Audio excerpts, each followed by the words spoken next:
परम सुखदम केवलम ज्ञानमूर्तिं द्वन्द्वातीतं गगनसदृशं तत्त्वमस्यादिलक्ष्यम् एकं न नित्यं विमलमचलं सर्वदेशाभिभूतं भावातीतं त्रिगुणरहितं शम्भुतं नमामि। ॐ सहनावतु सहनो भुनक्तु सह वीर्यं करवावहै तेजस्विनावधीतमस्तु मा विद्विषावहै। 2 मिनट में साखी तो बोलिए। जय सतगुरु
विराजमान मेरे ही निजात्मा में और मेरी निस्वरूप में उपस्थित भक्त लोग भक्ति माता है।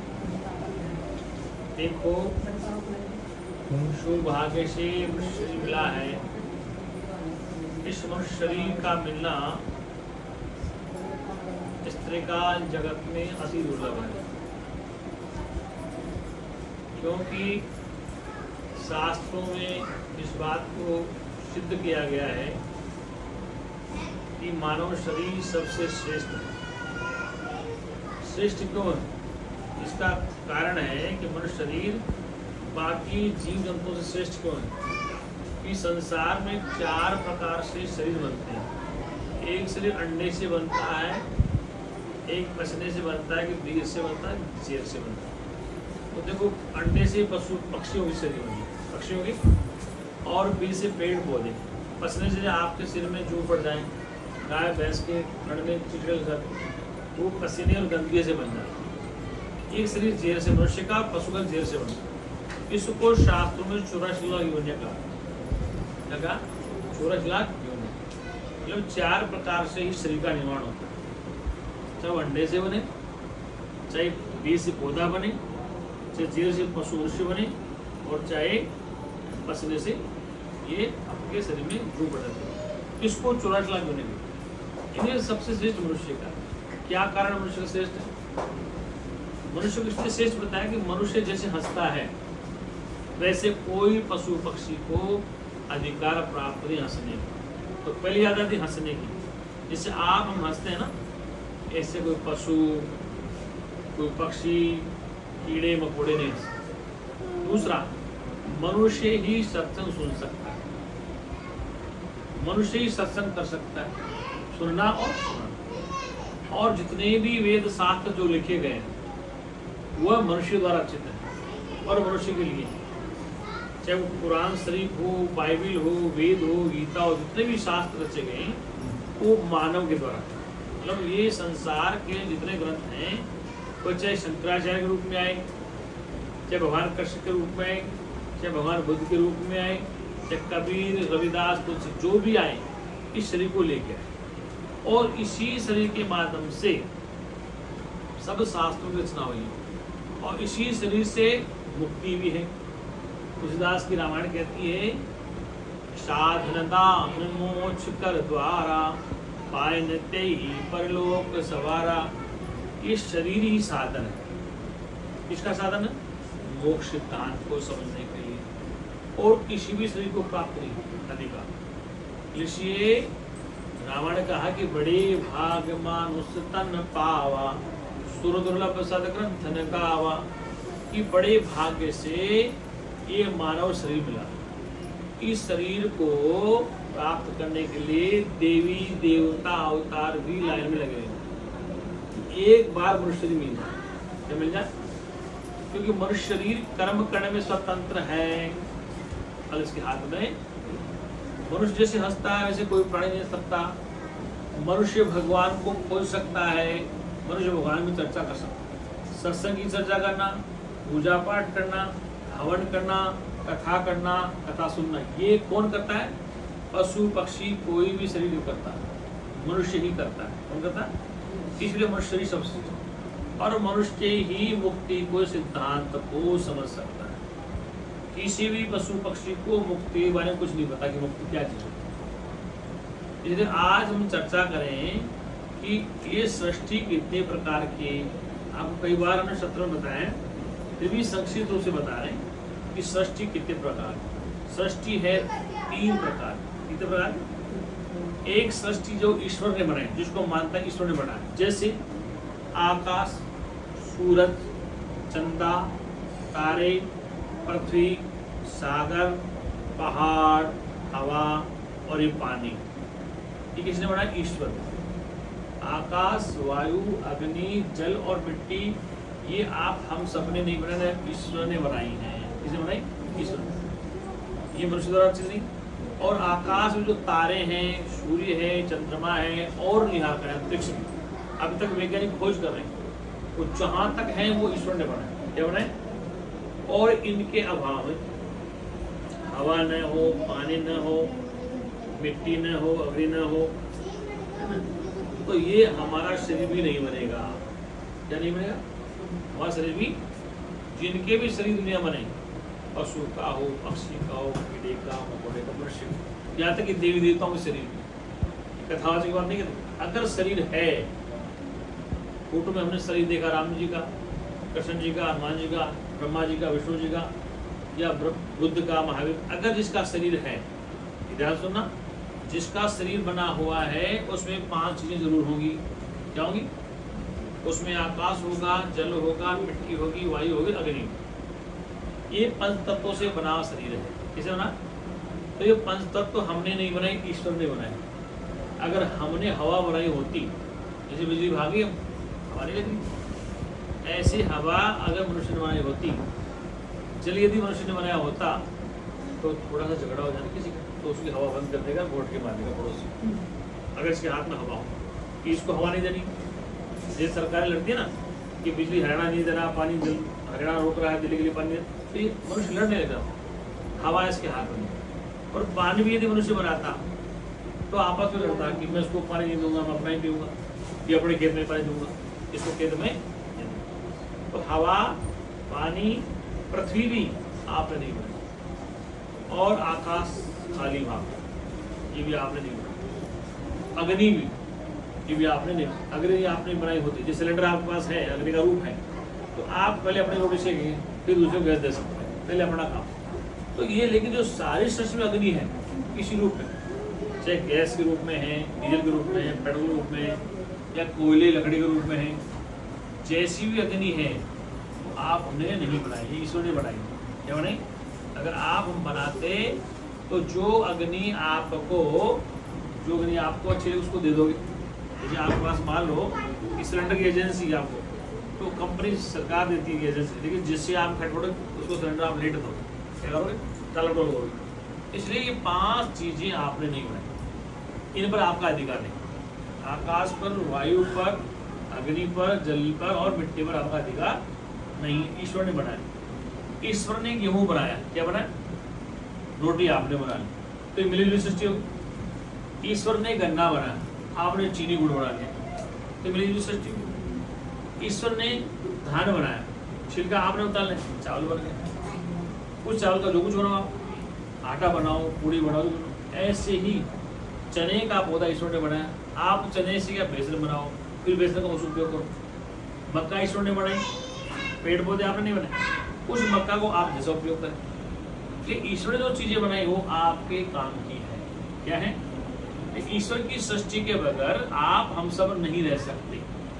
श्वास के लिए हवा भी चाहिए, पीने के लिए पानी भी चाहिए, भोजन भी चाहिए, रहने की जमीन भी चाहिए, और घूमने के लिए खाली बाग भी चाहिए। इस कमरे में खाली बाग ना होता, आकाश आकाश, तो आप हम कहाँ बैठते? इस कमरे में खाली बाग ना होता तो हम कहाँ बैठते? तो आकाश भी आपने नहीं बनाया।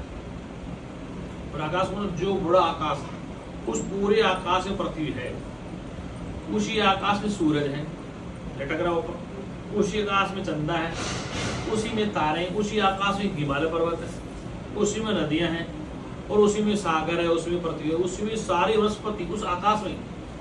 आकाश न होता तो हिमालय कहाँ रहता? आकाश न होता तो समुद्र कहाँ होते? पढ़ते हैं बच्चे, हिंद महासागर, प्रशांत महासागर, और वो लाल सागर, बंगाली खाड़ी कहाँ होते? ये खाली बाग न होता, न समुद्र होते, न पृथ्वी होती, न हिमालय पर्वत होता, न चाइना, थाईलैंड, अमेरिका, कोई देश। इस सारे देश किसमें? जमीन, जमीन किसमें? खाली बाग में। समझे? तो खाली में पृथ्वी, खाली में समुद्र है, तो खाली में हिमालय, पर्वत, नदी, ताले, पर्वत, नदी, नाले और पेड़ पौधे। अपन यहाँ तो पेड़ पौधे लगाते, हिमालय में जाके देखो, हिमालय की यात्रा की कभी आपने? पहाड़ों पे नहीं की कभी? केदारनाथ, गंगोत्री, यमुनोत्री, उत्तरकाशी नहीं गए आप, तो बस यही प्लेन में रहते। वहां जाके देखो पहाड़ ऐसे पेड़ लग रहे हैं जैसे किसी खेत में हल चला है सीधे, और पेड़ है 500 फुट लंबे, 10-20 फुट नहीं, 500 फुट लंबे पेड़ एकदम सीधे।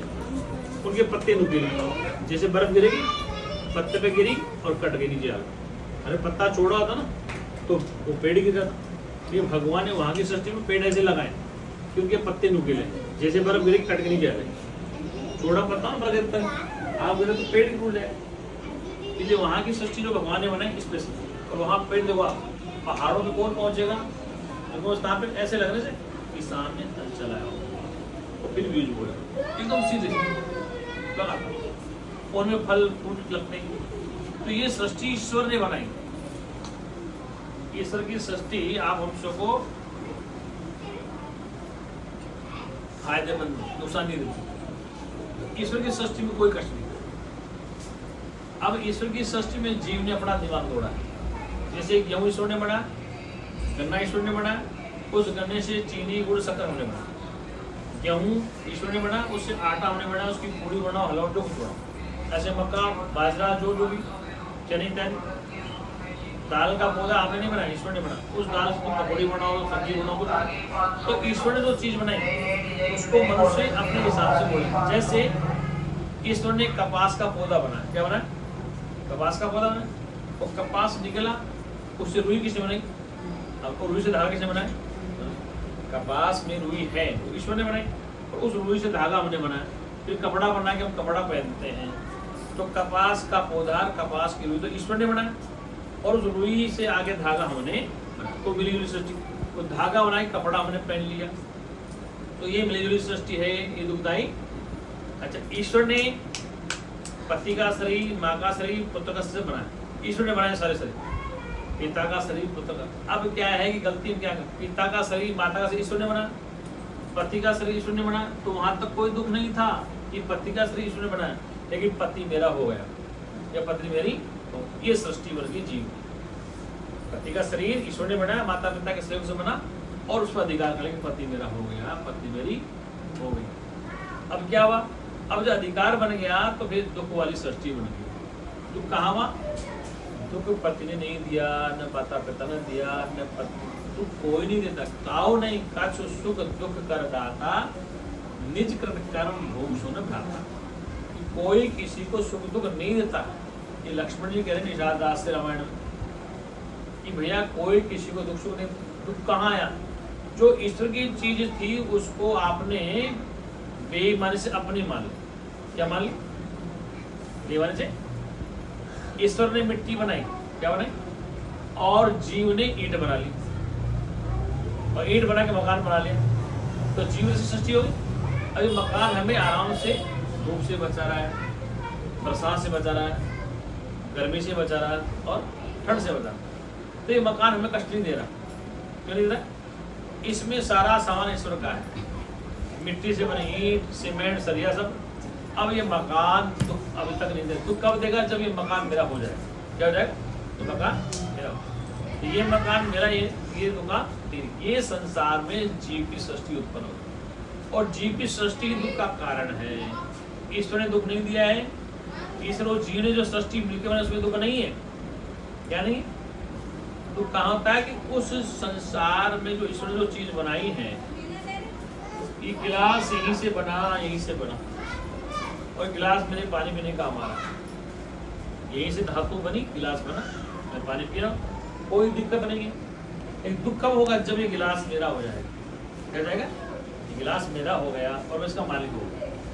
ये बेबी हम नहीं जाते हो, दूध हो, तुम दोनों नहीं हो पाते, बेबी को और नीरज को। जैसे सच ऐसे करें, जैसे बोल सोई नहीं, रात को डके मार के चलो मुंह दो। तो कहने का तात्पर्य पता सत्संग नहीं हुआ। तो दुख का कारण क्या है? इस गिलास को मैंने अपना मान लिया, ये मोबाइल यहीं से बना, सारा सामान ईश्वर का लिया वैज्ञानिक ने। वैज्ञानिक अपने जैसे कुछ नहीं लगा, जिसमें लोहा, लकड़, सोना, चांदी जो भी लगा रबड़, वो सब ईश्वर द्वारा मिला हुआ था, और मोबाइल का आविष्कार कर दिया। ये मोबाइल मुझे फायदा दे रहा है, बात कर लूँ, मोबाइल चेक कर लूँ, सत्संग भेज लूँ, सत्संग सुन लूँ, जो कुछ कर लूँ। अभी तक कोई दुख नहीं। दुख कब होगा? जब ये मोबाइल मेरा होगा। क्या हो जाएगा? ये मोबाइल अब मेरा हो गया, फिर खोएगा तो दुख का कारण होगा। क्या होगा? दुख का कारण। मोबाइल दुख नहीं दे रहा, मोबाइल पे जो अधिकार है कि ये मोबाइल मेरा है। क्या है? मोबाइल मेरा। पुत्र दुख का कारण नहीं, पत्नी दुख का कारण नहीं, पति दुख का कारण नहीं। पति मेरा हो गया, पत्नी मेरी हो गई, पुत्र मेरा। अब मेरा हो गया तो मेरा ही बना रहे। पार्वती से भगवान कहते हैं, पार्वती से कहा, देव पार्वती तुझे दुख का कारण क्या है? महादेव ने कहा है, एक चैनल आता था टीवी पे, तो उसने कहा, शिव पार्वती का आता था, तो महादेव ने कहा, वेद की बात कही कि देख पार्वती, मैं तेरे सामने खड़ा हूँ, और महादेव तू स्वीकार करती? पत्नी बोले हाँ, लेकिन तुझे कष्ट किस बात का है? इस बात का भय कि महादेव किसी और का न हो जाए, बस ये तुझे दुख सता है। तुझे कष्ट किसी, महादेव किसी और का, ये तेरा अधिकार दुख का कारण। ये महादेव ने समस्त का पालन किया। इसलिए संसार में दुख का कारण क्या है? कि पुत्र मेरा, पति मेरा, मकान मेरा, ये मेरा ही रहे, मेरे पास ही रहे, यहाँ तक कोई दिक्कत नहीं। लेकिन जब अधिकार उसमें जब लाता तो वो दुख का कारण है। इसे दुख ईश्वर ने नहीं दिया, दुख तो हमारी नासमझी सेवा की वस्तु हमारी है नहीं, और संसार में आने के बाद हमें मिली है, और जो मिली हुई है उसको हम पकड़ना चाहते हैं। क्या करना चाहते हैं? पकड़ना। जैसे दुकान आपकी है और बस ग्राहक आते हैं, दिन भर आते हैं, और आसपास दुकान और खुल जाए तो ग्राहक वहां जाएंगे तो हो जाए, दुकानदार मेरे ग्राहक छोड़ गए, ये हो जाता ना। मेरी दुकानदार यहाँ दुकान खोली, सोनिया खोली, और ग्राहक तो यहीं गली गई, इसका ग्राहक यहाँ चला गया तो उस सेठ को दुख हो गया, उसका मतलब उसको दुख हो गया। तो ये दुख का कारण क्या है? दुकान दुख नहीं दे रही, जो ग्राहक आ रहा है मेरे पास ही वहां न जाए, मेरी दुकान से माल ले, उसकी दुकान से माल ले। ऐसे ही संसार में दुख का कारण है कि जो वस्तु तुम्हारे नहीं है, संसार में आने के बाद मिली है, और वह संसार में आपके उपयोग के लिए है, लेकिन जब उसे अधिकार जमा लो तो दुख का कारण है। इसलिए कहा, लक्ष्मण ने राम से पूछा कि भैया जी माया कहाँ तक? माया शरीर माया का है, माया का शरीर माया नहीं, पंचतत्व ही माया है, नाम रूपी माया है, नाम और रूपी माया और पंचतत्व माया। माया का बना शरीर, क्या बना? पंचतत्व से बना माया का शरीर, और ये माया का शरीर है। ये शरीर ही सत्य नहीं है, शरीर में रहने वाली चेतनात्मा सत्य है। शरीर देखो आपके आदेश में चलता नहीं। बताओ, आप में से बुढ़ा कौन होना चाहता है? कोई चाहता है? बुजुर्ग होना कोई चाहता है? नहीं चाहते हो, लेकिन फिर भी तुम जवान बने रहना चाहते हो, ये बुढ़े ना हो, क्या हो? मतलब कि कोई व्रत होना नहीं चाहता, सब जवान बने रहता है। कोई चाहता बुढ़ा हो? नहीं, सब जवान बने रहता है। देखो मेरी गाड़ी सफ़ेद होगी, काली थी, लेकिन मैंने डाई नहीं करी। वो क्या करी? तीसरे के बाद सफ़ेद मैंने डाई नहीं करी, लेकिन तुमने सबने डाई कर रखी है, इसलिए कि हम बुढ़े देख रहे हैं, इसलिए करके डाई। सबकी टाइम, क्योंकि हम बुजुर्ग नहीं दिखाई दें, हम वैसे बने। कोई संसार में मरना भी नहीं चाहता। देखो बचपन चला गया आपने नहीं रोका, जवानी चली गई आपने नहीं रोकी, बुढ़ावा आ गया आपने नहीं रोका, तो तीन अवस्थाएं आ रही ना। बचपन गया जैसे ये बच्चा खेलना ऐसे खेलते थे, फिर जवानी आई फिर धीरे बढ़ती जा रही है। इस शरीर को हम घटते बढ़ते को नहीं रोक सकते। इस शरीर में जो रोग आदि व्याधि उसको नहीं रोक सकते, लेकिन इस शरीर में रहकर हम एक चीज को रोक सकते हैं। क्या? इस संसार के दुखों से हम सत्संग के द्वारा छूट सकते हैं। ये उपाय हमारे पास। शरीर का बचपन रोक पाए, जवानी नहीं रोक पाए, बुढ़ापा नहीं रोकेंगे, शरीर का मरना भी नहीं रोकेंगे। लेकिन इस शरीर में जब तक है, इस शरीर में हम जब तक हैं, तब तक इस शरीर में रह करके हमें कष्ट न हो। इसका रास्ता क्या? बहु काल करो सत्संगा, कि बहुत काल तक सत्संग श्रवण करो। क्या करो? अब क्या करना सत्संग?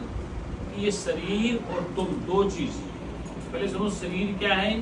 पंच तत्वों से बना हुआ एक पिंड है, इसको भौतिक शरीर कहते हैं। इस शरीर में इंद्रियां हैं, कर्मेंद्रियां हैं, ज्ञानेंद्रियां हैं। ज्ञान इंद्रियों से ज्ञान होता है और कर्म इंद्रियों से कर्म होता है।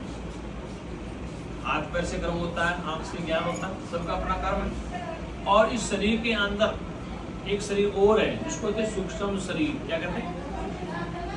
क्या कहते हैं? अंदर एक अंतःकरण भी है, मन है, बुद्धि है, चित्त है, अहंकार है। ये अंतःकरण अंदर के उजाला है। अब इन इंद्रियों के विषय हैं शब्द, स्पर्श, रूप, रस, गंध है। और इस अंतःकरण का एक साक्षी है, दृष्टा है। कि मन क्या करता है? ये तत्वों का सतोड़ी भाग से बड़ा संकल्प विकल्प प्रत्यय करता है। बुद्धि निर्णय लेती है, चित्त है चिंतन करता है, मन संकल्प विकल्प करता है, और कर्तापन का अहंकार जीव करता है कि मैंने किया, ये मैंने किया। अंतःकरण जड़ है, तो जाने वाला चेतन आत्मा है। क्या है? जैसे आंखें खुली है तो संसार दिख रहा है, आंख बंद करो तो क्या दिख रहा है? अंदर अंधेरा। क्या दिख रहा है? अंधेरा किसने देखा? आंख तो बंद थी, आंखें तो बंद थी, अंधेरा किसने देखा? कि कोई आंखों के पीछे रह के भी देख रहा है कि आंखें बंद है, अंधेरा दिख रहा है। इसका मतलब वो न हो तो रोशनी भी नहीं दिखाई देगी, वो न हो तो रोशनी भी बाहर नहीं दिखाई देगी, संसार नहीं दिखाई देगी। आंखें बंद करने से अंधेरा वो देख रहा है, इसका मतलब वो है तो अंधेरा है, उसके होने से अंधेरा है, उसके होने से प्रकाश दिखाई। अगर वो नहीं है तो संसार में कोई महत्व है? इसलिए आंख है, आंख के पीछे मन है, मन के पीछे बुद्धि है, बुद्धि के पीछे चेतन आत्मा है, और उसके पीछे तुम खड़े हो। तुम्हारे होने से संसार है, तुम नहीं हो तो संसार की कोई कीमत नहीं है। तुम्हारे होने से संसार है, तुम हो तो संसार की कीमत है, तुम नहीं तो कोई कीमत है। तुम इस शरीर में हो तो बोल रहे हो, सुन रहे हो, देख रहे हो, सुन रहे हो, स्पर्श का सुख ले रहे हो, खा रहे हो, पी रहे हो, भोग रहे हो। अगर इसमें चेतना नहीं है तो न श्वास का पता, न भोजन का पता, न देखने कुछ पता है। आदमी की बुद्धि खराब हो जाए तो क्या उसको पता है कि मैं कौन? इसलिए बुद्धि नाम का पुर्जा में अगर खराब हो जाए तो सारा संसार फेल होगा। इसलिए अब बुद्धि काम करती है, कभी काम नहीं करती है, तो बुद्धि को जानने वाला तुम्हारे पास है। क्या है? बुद्धि को जानने वाला तुम्हारे पास। अब मेरी बुद्धि नहीं काम कर रही है, आज मेरी बुद्धि खराब हो गई, मेरी बुद्धि खराब, मैं तो ठीक हूँ, मैं तो ठीक हूँ। वो जानने वाला उसको जानो, देखने वाला उसको देखो, जानने वाला उसको जानो। जानने वाले कौन है? बुद्धि। तो बुद्धि को जानने वाला कोई और है। देखने वाले को देखो, कौन देख रहा है? आंख देख रही, कौन देख रहा है? आंख देख रही। धीरज क्या हो रहा है? तो ऐसे उदासी आती समझ पड़े जैसे कोई भूत कच्चा हो उसको, जैसे बेटे मुंह फाड़ेगी, आंखें में क्या है? कि बुद्धि को जानने वाला कोई है।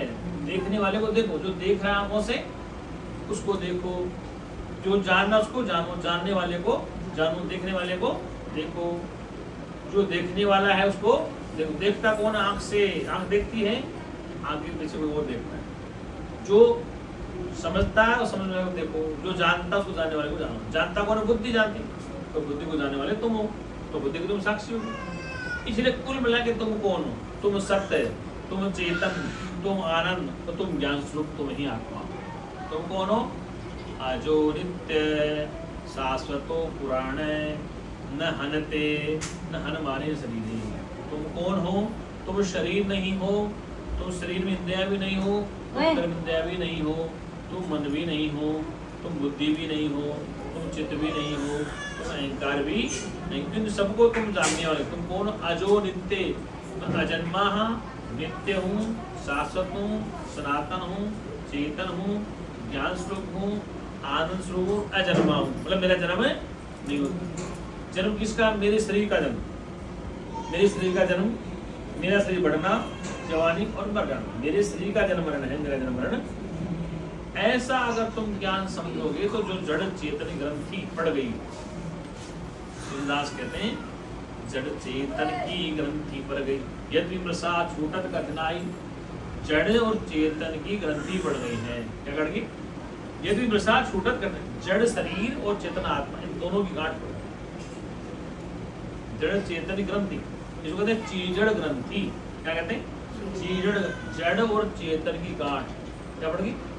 जड़ की और चेतन की। तो चेतन स्वरूप आत्मा, लेकिन जड़ के साथ गांठ। जैसे नाखून यहाँ है, कच्चा है तो दर्द करता है, और बाहर आके काटो को दर्द नहीं करता है, इसके साथ रहता है। यहाँ पर कच्चा नाखून काटेंगे दर्द होगा, और बाहर में काट लो तो दर्द, लेकिन चेतन है ये बाहर जाके इसमें इससे संपर्क कम हो गया तो काट तो दर्द नहीं। तो जड़ चेतन की, परमात्मा चेतन स्वरूप है, और तुम अपने को जड़ मान बैठे हो। शरीर जड़ है, परमात्मा चेतन, चेतन और जड़ की गांठ आपने बनानी है। तुम जीव आत्मा अपने स्वरूप से अनभिज्ञ हो गए। किससे? आपका स्वरूप नित्य चेतन ज्ञान स्वरूप आनंद स्वरूप था, लेकिन इस शरीर के संपर्क में आने से क्या हो गया? अपने को यही मानने लगे, उसको। जैसे उदाहरण के लिए, आपका जब विवाह नहीं हुआ था तो आपका संपर्क माँ से, पिता से, भाई से था। अब आप गृहस्थी में आ गई तो ज्यादा संबंध कहाँ है? पति से, बच्चों से। तो वहां की चिंता कम, चिंता यहाँ की ज्यादा है, क्योंकि वहां से लगाव नहीं रहा। जिन्होंने पाला पोसा पढ़ाया लिखा, उससे संबंध नहीं है।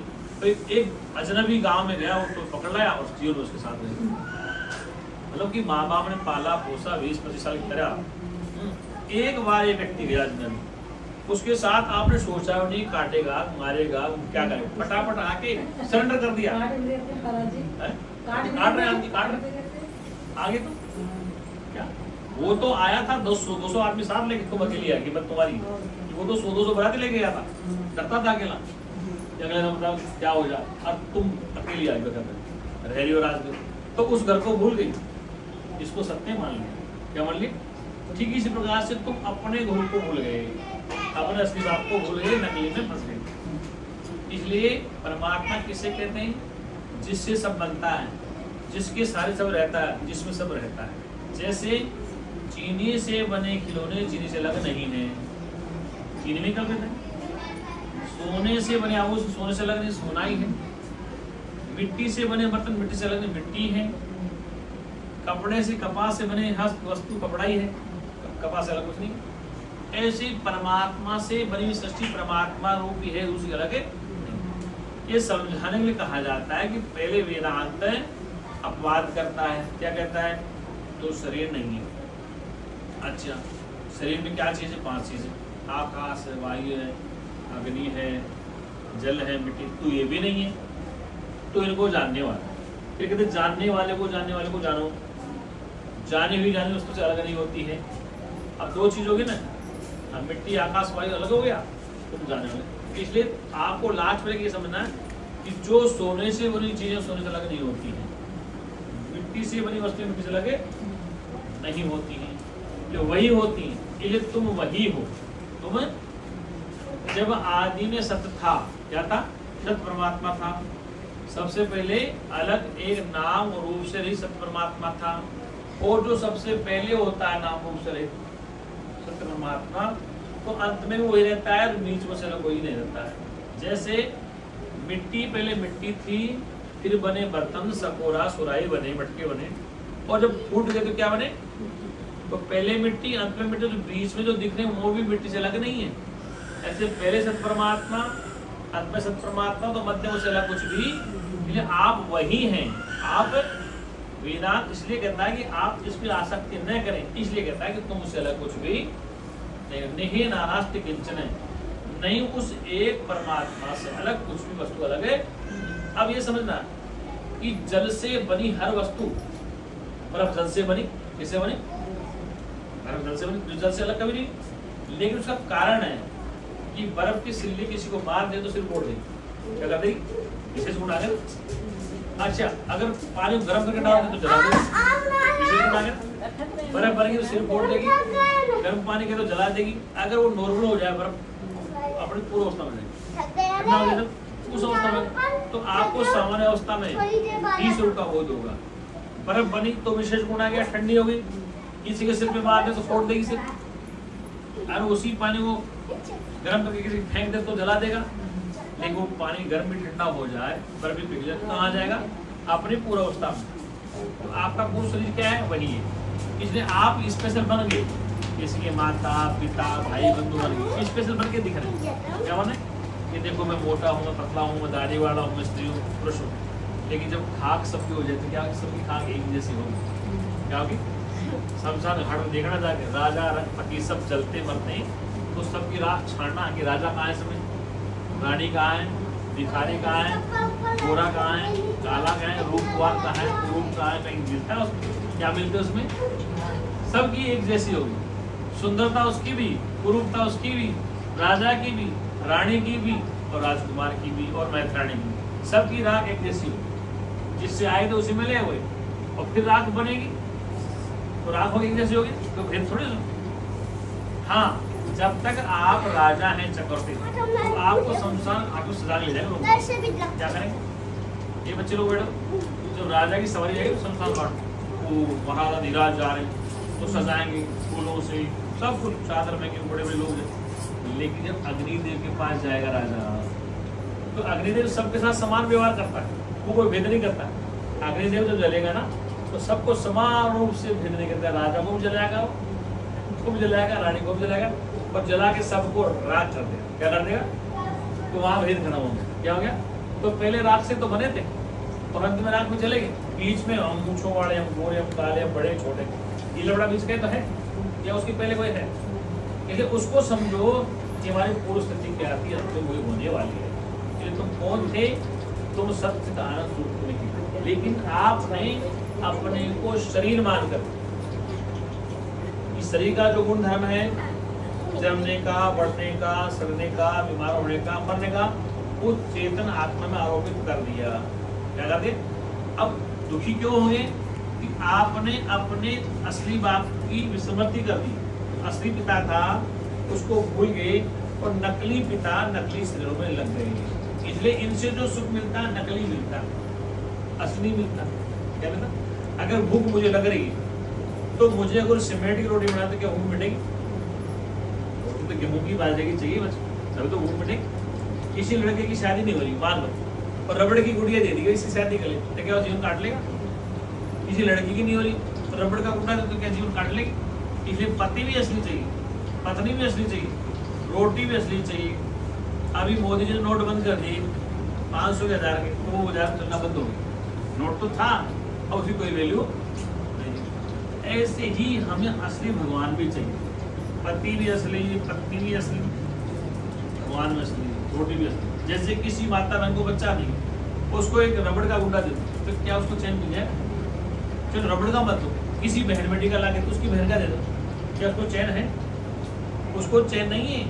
भाई बहन का लड़का है, भाई का लड़का पाल ले तो रख, तो उसको चैन नहीं है, क्योंकि उसको अपना मानती नहीं। तो असली है ना बच्चा, बच्चा तो असली अजीब नहीं, रबड़ का नहीं, लेकिन उसके तो एक मानसिकता है कि मेरे द्वारा पैदा तो नहीं किया गया, ये मेरा है ही नहीं। ये उसको दुख का कारण। बच्चा चाहे कितना सुंदर दे दो, तो इंसान जैसे, लेकिन वो कभी भी संतुष्ट नहीं हो सकती। वो ये चाहते कि बच्चा मेरा हो तभी संतुष्ट। ऐसे ही उसको भी असली बच्चा अपना चाहिए। ऐसे जीव को परमात्मा भी अपना ही चाहिए, असली वाला। नकली वाला ये चलेगा। इसलिए जो नकली भगवान में फंसते हैं, वो नकली जैसा सुख मिलता है, असली में असली जैसा सुख मिलता है। फैसला आपको करना है, क्या करना है? ये नकली चाहिए या असली? परमात्मा सत्य चाहिए या असत्य? इसलिए सत्य असत्य वस्तु विवेक है। सत्संग क्या है? सत्संग है सत्य और असत्य वस्तु को छांटो अलग। जैसे आपकी रसोई मसालादानी है, क्या है? उस मसाला दाने में क्या है, नमक भी है, हल्दी भी है, जीरा भी है, हींग भी है, मिर्च भी है, धनिया भी। वो डब्बा छूट गया, डब्बा छूट गया मसाला के। अब तुम उसको छांटो, कितना टाइम लगे छांटना है। ऐसे असली चीज नकली मिल गई, क्या हो गया, उसको छांटना है। असली और नकली, सत्य और असत्य दो चीज। इसलिए वह क्या है कि हीरा गंवाए दो कचरे में, सूरदास जी कहते हीरा गंवाए दो कचरे में। हीरा कौन था, आपका चेतन आत्मा, कचरा इसको कहा सूरदास जी, हीरा गंवाए दो कचरे में। इस शरीर को क्या कहा उन्हें कि कचरे रूपी शरीर को हमने खो गया, तो इसी को सत्य मान लेंगे। इस 8 मास के बने लोग कोई सत्य मान रहा, मेरा स्वरूप हीरा स्वरूप था, ये गवा दे कचरे में। अब ये शरीर सबसे बड़ी कीमती क्यों है, क्योंकि ये उस हीरा स्वरूप को जान सकता है, ये सब चेतन आत्मा को जान सकता है, इसलिए इसकी कीमत है। लेकिन तुलसीदास कहते बहु काल करो सत्संगा, बहुत काल तक सत्संग सुनो। ऐसा नहीं 1-2 बार समझ में आए। ये बच्चा पढ़ता है वो बार बार फेल होता है, लेकिन वो अगर बार बार पढ़ता तो पास निश्चित हो जाए। एक बार समझ में नहीं आया, 2 बार नहीं आया, 3 बार नहीं आया, तो फिर बार बार प्रयास करो। करत करत अभ्यास के जड़मती हो तो सुजान, जिसकी बुद्धि जड़ होती है ना वो भी चतुर हो जाती है, बार बार अभ्यास करने। इसलिए बार बार सुनने से उसका समझ आ जाता है कि कुल मिला के राज क्या है। बच्चा कमजोर है, वो बार बार पढ़ेगा, कोई बात नहीं, फेल होगा, पढ़ेगा तो फेल होगा, और स्कूल जाएगा नहीं पढ़ेगा तो क्या फेल होगा, लेकिन वो फिर पढ़ेगा मैं तो फिर पास होगा। ऐसे ही जब सत्संग सुनाई नहीं, इसलिए तुलसीदास स्पष्ट कहा है, बिनु सत्संग विवेक न होई, राम कृपा बिनु सुलभ न सोई। बिनु सत्संग, इस सत्संग को बिना सुने बगैर विवेक नहीं हो सकता। विवेक का मतलब होश में तुम नहीं जी सकते, होश का अवेयरनेस, सेल्फ कॉन्फिडेंस कि मेरा अपना जीवन है, मैं कौन हूँ। विवेक का मतलब मैं कौन हूँ, ये विवेक है कि मैं शरीर हूँ या शरीर को जानने वाला हूँ, मैं किसी का पति हूँ या चेतन आत्मा। विवेक का मतलब होश में जीना, जिंदा बोध कि मैं कौन हूँ। क्या मैं इंद्रिया हूँ या इनको जानने वाला हूँ, क्या मैं मन हूँ या मन को जानने वाला हूँ, क्या मैं बुद्धि हूँ या बुद्धि को जानने वाला हूँ, शरीर हूँ या शरीर को जानने वाला हूँ, क्या मैं सुखी दुखी होता हूँ या शरीर सुखी दुखी होता, क्या मैं मन हूँ या मैं मन को जानने वाला हूँ, क्या मैं इंद्रिया हूँ या इंद्रियों को जानने वाला हूँ, क्या मैं कर्मेंद्रिया हूँ या इनको जानने वाला हूँ, ये मुझे दुख दे सकते हैं, ये मेरे सिद्ध होते हैं या मेरे सिद्ध। ऐसे विचार आने चाहिए, उसको कहते हैं सत्संग का विवेक। क्या कहते हैं, सत्संग का विवेक। बोल सच्चिदानंद भगवान की जय। विवेक का मतलब होता है होश में जीना, अज्ञानता में नहीं, प्रकाश में जीना। वेद स्पष्ट कहता है तमसो मां ज्योतिर्गमय नानम, ये अंधकार से उठो प्रकाश में चलो, मतलब प्रकाश का बोध करो। तमसो मां ज्योतिर्गमय, तमन अंधकार अविद्या से हटो और ज्योतिष रूप का बोध करो कि तुम कौन हो, तुम्हारी चेतना का बोध करो। ना मतलब फिर तुम मरोगे नहीं, अमर हो जाओगे, क्योंकि आत्मा जन्मती मरती नहीं है। गीता में कहा कृष्ण भगवान ने, नैनम छिद्यन्ति शस्त्राणि नैनम नयति पावके नैसो सिद्धिमारुते, कि इस आत्मा को न कोई शस्त्र काट सकता है, न जल गीला कर सकता है, न अग्नि जला सकती है, न वायु सुखा सकती है। तो वो कौन है, वो तुम्हारा अपना स्वरूप है, जिसको जानने के बाद वो जानना शेष नहीं रह जाएगा। जिसको जाने, कौन किसको, उस अपने निज आत्मा को जानने के बाद फिर कुछ जाना शेष नहीं रह जाएगा।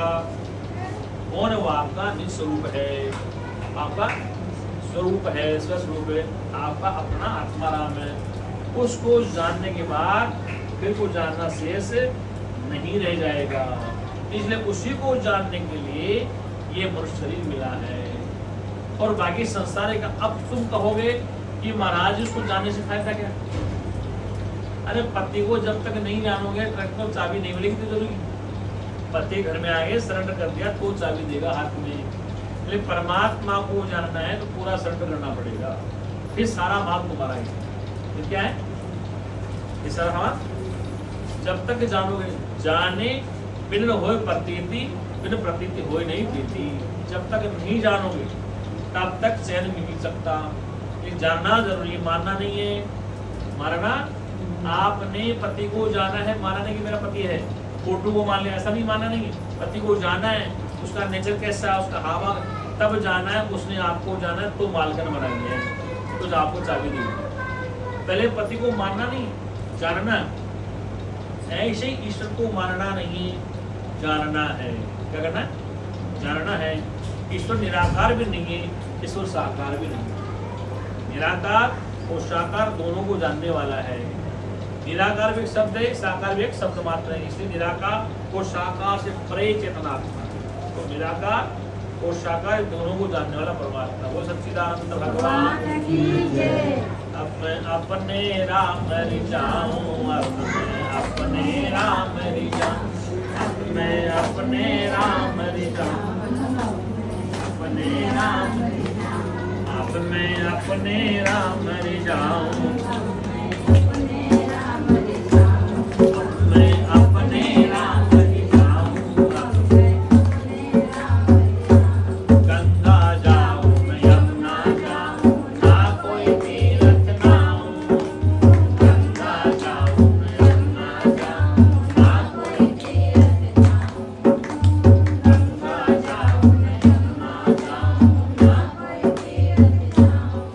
और घट के भीतर सब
महाभारत कहते हैं कि मैं अपने राम रिझाऊं, अब अपने राम कि मैं अपने ही प्रभु को रिझा रहा हूँ, तो अपने ही प्रभु को मैं जान रहा हूँ। गंगा जाऊँ न यमुना जाऊँ, ना कोई तीर्थ ना हो। क्योंकि गंगा में जाते भी लोग शराब पीते हैं, वहाँ सिगरेट पीते हैं। गंगा जाऊँ न यमुना जाऊँ, ना कोई तीर्थ ना हो। घटके भी तो सब तीर्थ, इस देह रूपी शरीर में ही यही मंदिर है, इसमें सब देता रहते हैं। वही में मलमल न, अर्थात मैं इन शरीर में जो जितने भी मेरे विकार है देह में जो है उन्हीं को ठीक कर तो गंगा नहाना हो जाएगा। फिर कहा कि डाली तोड़ने पाती तो अब कह रहे आज सोमवार बेलपत्र चढ़ाओ, फूल तोड़ ला, भगवान कुछ करना है। डाली तोड़ने पाती तो ना कोई जीव सकता हूँ। नवरात्र में लोग क्या करते, देवी की पूजा करते हैं, तो भैंसा मुर्गा पता कितनी जीव की हत्या करते हैं। नवरात्र देवी की पूजा करने वाले देवी देखो पहाड़ों पर जो लोग काली की पूजा करते हैं, वो उस दिन नवरात्रा में देवी को भैंसा बकरा और क्या काटते हैं। तो कभी नहीं, ये ठीक नहीं है क्या? उसमें परमात्मा नहीं है? जिसको तड़पड़ा काट रहे हो, मुख बधिर है, फूट जरा गूंगा, बोल नहीं सकता, अपनी बात नहीं कर सकता, उससे काट तो भगवान प्राप्त हो। कभी नहीं समझता कि डाली तोड़न पाती तो ना कोई जीव बताऊं, जीव सदा जीव की हत्या कर, जीव हत्या कर। जैसे कि पूरे भारत में जगह जगह जाकर जितने मठ मंदिर है, जो देवी के मंदिर है, भैरव का मंदिर है, आज हमारे सनातन में भी लोग देवियों की देवता की पूजा करते हैं। तो पशु बलि दे, पशु बलि शुरू से आपको नहीं पता, रामायण का राम लक्ष्मण की बलि देने के पाता लोग लेंगे, लोग उनको काटने के लिए उस जमाने से बलि प्रथा क्या है, भीम को बलि चढ़ा दिया जाएगा। तो बलि प्रथा अंधविश्वास है। तो जो आदमी ऐसा है, किसी काम का नहीं है, समझदारी तो उसको काट दो।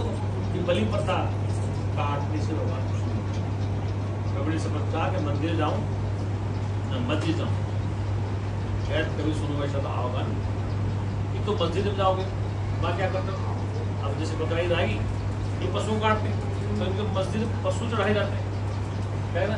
हमारे यहाँ उनके नहीं, हमारे भी यहाँ देखो, जहाँ भैरव का मंदिर है या कालीगंज में, वहाँ हम भी लोग कैसे करते, सनातन लोग। तो संतों ने कहा कि इन जीवों को तुम क्यों काट दिया, भगवान से तुम्हारा क्या लिए थे, चुप करके भगवान तो मिलेगा क्या? क्या भगवान की नजर नहीं आ रहा है? ये जितने जीव हत्या तुम कर रहे हो, इसमें परमात्मा कोई सुनता नहीं, न संतों की सुनी न फकीरों की सुनी। ये संसार जब सब रहा वो सच्चिदानंद भगवान। अब किसी को प्रश्न करना हो, समझ में नहीं आ रहा, हाँ बेबी तुम क्यों सोती, धीरे तुम दोनों में अगर जुर्माना लगाओ, दोनों इनके अगर नींद आगे सच 11 करोड़ जुर्माना दंड में दोनों में। नीरज भी सोती है और वो भी।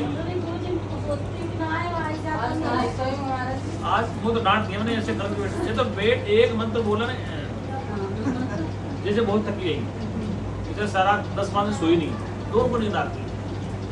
देखो बंद कर इसको, ये रिकॉर्डिंग काट दी, बंद कर काट दिया। तो कहने का आपके कि निद्रा क्यों कारण बताओ, या तो आपके शरीर को विकार ऐसा है, जैसे आपने भोजन अभी किया होगा उसका नशा हो, या फिर शरीर में पेट मतलब चर्बी है, वो भी आपको नींद देती है, ये नहीं कोई कारण। या तो आदमी से फेट है, फैटी लीवर है, शरीर भारी है, तो नींद आती है। या शरीर की अनिद्रा की, आप 2 दिन पहले नहीं सोए थके हुए, अब आराम से पूरा चला सो रहे, 2 कारण। और तीसरा कारण है कि पति की डांट, बच्चों से आराम से सो जाओ, निश्चित हो जाओ। इसलिए सत्संग में सोना नहीं चाहिए, जागते रहना चाहिए। सत्संग का मतलब जागना है, सत्संग का मतलब ही घंटे बजाना जागना नहीं, जैसे 4 बजे घंटे वो जागना नहीं। सत्संग में होश में जीना है। अगर आप होश में नहीं जियोगे फिर सत्संग का फायदा क्या है?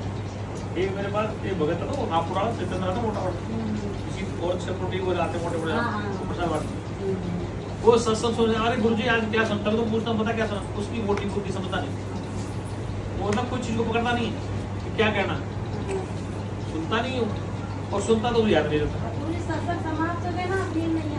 हाँ, इसका रुझान किधर है? सत्संग में रुझान नहीं, रुझान बातों में है, वो संसार की बात अच्छी लगती है। नहीं गुरुजी, मतलब शांति था ना। हाँ, तो मैं सत्संग करता हूँ, आवाज नहीं आती कान में। शरीर मौन हो जाता है ना, एकांत। तुम्हारी बहन ने इसीलिए नींद आने लगती है, एकदम उसी में ध्यान रहता है। उनकी सत्संग बहन में छोटी बड़ी वो बेटा दुनिया की गर्दन छूट जाती है। एक सुनो, पहले जब पढ़ते थे ना तो भाई पेपर है तो नींद आती तो क्या कहते, चोटी की रस्सी बांधते थे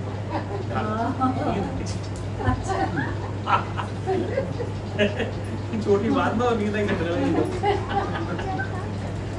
अब देखो चोटी को बांध दो, हाँ हाँ